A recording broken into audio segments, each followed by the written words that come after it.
Hey Truth, hey you guys, my family, missed you guys. It's your sister Truth Seeker 5000, BKA Evangelist Dawn B. Anderson, getting on here for another episode of Foolery for Preachers of Atlanta, Season 1, Episode 5. You guys, I gotta say that again, Episode 5. And they stretching and reaching, is only 5 episodes in. Y'all know it's usually like 10 to 12 episodes. It's like, where else are they going to go from here? Except to turn up the foolery Jerry Springer style. That's the only direction they can go at this point. Getting on my nerves. I'm trying to hang in there for you guys. You guys love my reviews, so I do it for you. But really, I have no time. I can't stand this show. Just really. All right. So we open up with the foolery with Judas Swiley showing his true Antichrist colors, telling us all about how he is meeting with Canton Jones to collab on a song, but that he's concerned that Canton Jones' music is too religious. In what world? That's bad. That's when you know you really bad off and far from God, when your discernment is that far left that you gonna call Canton Jones' music too religious. You off the reservation, honey. You need to get back on, find your way, hit your ride, honey, and get back on the reservation. But anyway, later we hear him say that he doesn't want the name Jesus all up and through his songs because he wants to reach a broader amount of people, okay, that's outside of the church, and he doesn't want to offend them. Okay, Judas. Yeah, so from this point on, I will be continuously calling him Judas for that fact. He's Antichrist. But y'all don't hear me. But you're going to learn today on this channel. This is what upsets me. But let me continue before I just really go in. Kenton is getting his hair cut, and he's asking Judas what kind of artist he wants to be. And he said he doesn't want to be in the box. Canton says Judah wants to leave Christian music and go secular, and that he wants to keep him in. No. Somebody call on me. Raising my hand. Somebody call on me. All right. Miss Anderson, thank you. Tag me in. All right.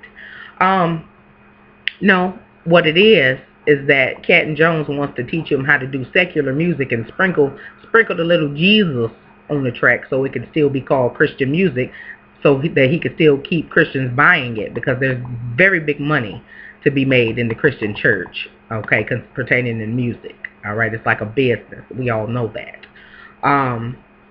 Later, Judas goes whining to his old church youth pastor friend about how Canton Jones treated him.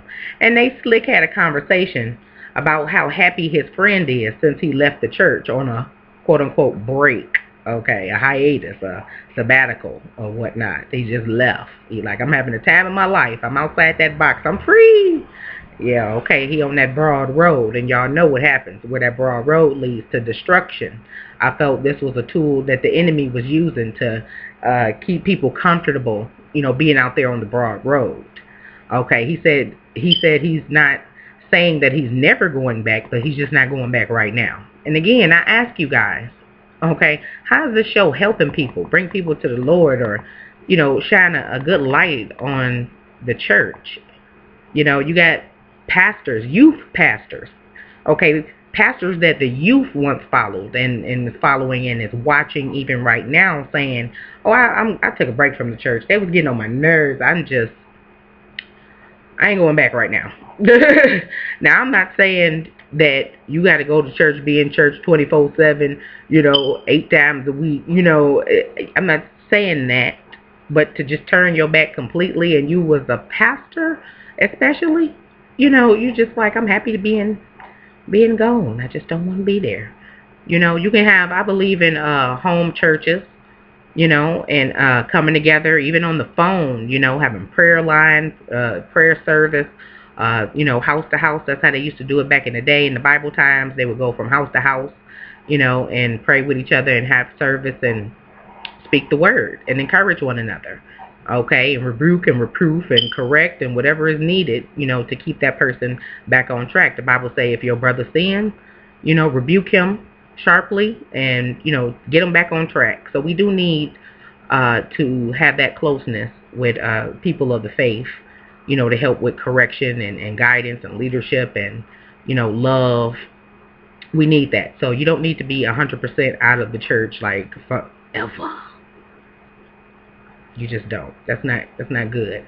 If you're in a state where you're like, Lord, I'm not going to another church until you lead me to the right one, because I've been going to churches and they have just not been right, and I've been having a spirit of conviction. I definitely understand that. But, church is not a building.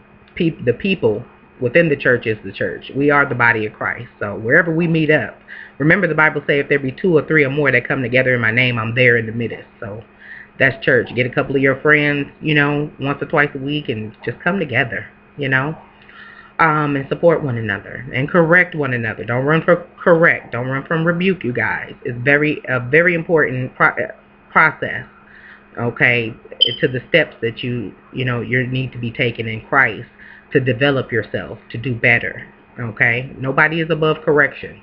Not you, not me, not these pastors. We all need it. So, make sure it's in love and, keep it moving. Don't be so easily offended, even if it is a sharp rebuke. It's to get your attention. Definitely God he works through his people, okay? He left us some pastors, evangelists, apostles, and prophets, for that reason, for guidance, to help the church along.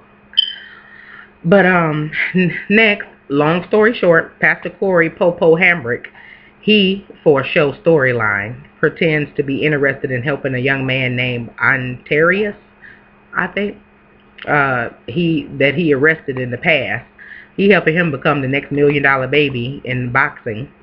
The young man says he needs like I need coaching costs, I need transportation, I need food, water, necessities, I need the new Jordans. He had a Christmas list of stuff that he needs that's going to cost finance. I said, boy, what you need is a job. Get you a job. You better get on this online business with me, connect with me. I put you into the money. But other than that, you're grown. You're old enough to be working, for what you want. I was working ever since I was 14 years old. I ain't never asked anybody, not my grandmother, not my mother, for a dime. One time when I was a little girl in school, I did ask my grandma to come and bring me $3 so I can go to the farm. It was a trip to the farm, and you had to pay $3. And I asked my grandma if she can give me $3. But that was it. I was like in the 4th grade or something. But, be independent. Don't be dependent on nobody. I'm talking to the youth and stuff. Be independent. Get a job, or find different ways to make money, But anyway, Corey takes him to see a boxing coach. They spar, okay, and for the camera. And for another agenda, Corey, he over there in the corner, oohing and eyeing and cheering the young man on. And then afterwards, he hits him up with the planned agenda that he had all the time, which was for him to come to his church, and so he can floss him around in front of the congregation and make it look like he was doing such a good work, community work for the youth. Such a good service. He's such a good pastor working with the youth. Right. I'm like, just stop. Okay, later they played up the suspense thing, how they do as usual, acting like the young man wasn't going to come, but then he showed up. Then Corey going to embarrass him by telling the whole church that he previously had arrested the man, and now the man is in church, as if it was a movement of God and not a bribe in the first place. Okay. They played it off like the boy got saved and all that, all this dramatic music and crying and whatnot. I said, if they don't have 7 seats with all of this mess, because I cannot. And I talked to you guys about that the other week.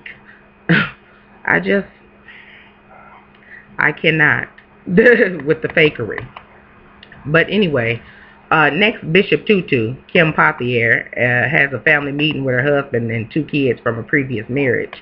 She springs on them by surprise that she has finally met her husband of 3 years' mother. Okay, she said that when her and her husband married, they did it really fast and that no one supported them in the family because she's 15 years younger than him. Now, I'm still on the fact that she met the mother for the first time in 3 years and she didn't take her kids. Like, they just don't exist. It's just like she is operating in a realm of singleness. You know, like, where's the kids? They're like flowers in the attic. You lock them in the attic. Like, I don't have any kids. It's just me, mother. Oh, Mother Papier. You know, who does that? So now you didn't waited 3 years. You ain't met his kids in 3 years. You just meeting his mother. Now your mother, her mother, his mother have not met your kids in 3 years. And how much longer now? After she didn't met you, how much longer are you going to wait until she meet your kids? It's just, it's out of order. And that's what I've been trying to tell y'all about this woman. Y'all so hyped up on her because of her flashiness and heels and, you know, ghetto talk. You know, I'm not featuring her because she's out of order. I don't understand. And I'm trying to calm down, but I get frustrated that y'all don't see this, that y'all can't see what I see. Y'all can't put y'all discernment glasses on and see the fakery in these people. Okay, and how much they out of order. It's all out of order, and it's a cycle, and she's continuing on out of order cycle, you guys. Okay, I told y'all in a previous video that she had rushed into this marriage before she even said it on this episode. She said it in this episode. You know, he messaged her on Facebook, and they began courting from Facebook, you know, and they quickly got married. Okay, out of her own mouth. I told y'all in the previous interview, she admitted that they did not feel right for one another, okay, in the beginning, you know, and they didn't feel they was really right for each other, but they got married anyway, okay, but you all letting her make money off of y'all and books and going on tours and whatnot, okay, with the foolery, you know, trying to tell y'all and teach y'all what to do in y'all relationship for it to be successful when she has absolutely no idea what a successful, in order relationship looks like.